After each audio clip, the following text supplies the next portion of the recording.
आज मेसमध्ये मुलींना जी भाजी आवडत नाही तीच भाजी मी बनवून देणार आहे.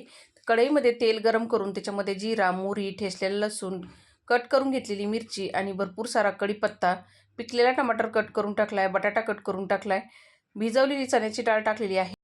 हिंग टाकला थोडासा, गरम मसाला, काश्मीर मिरची पावडर, हळद, घरगुती मसाला, धना पावडर टाकला, परतून घेतलं चांगलं.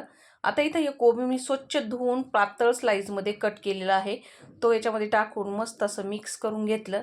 आता इथं चवीनुसार मीठ लागतं आपलं तेवढं इथंच टाकायचं आहे. तर मी मीठ टाकून मिक्स करून घेऊन झाकण ठेवलं. वाफेवरती हा कोबी आणि चण्याची डाळ शिजवून घेतली. हिरवीगार स्वच्छ धुवून घेतलेली कोथिंबीर टाकली, मिक्स करून तयार झाली कोबी चणा डाळ. तर लगेच मी इथं चपात्या पण तयार करून घेतल्या. मेटच्या मुलीला जायचं होतं ऑफिसला, तर मेटच्या मुली कोबीची भाजी खात नव्हत्या, पण अशा पद्धतीने बनवली चणा डाळ टाकून तर त्याला खूप आवडली. तर मंडळी, या तुम्ही पण खायला जाता तर चॅनलला सबस्क्राईब करा. भेटूया पुढच्या व्हिडिओमध्ये. धन्यवाद.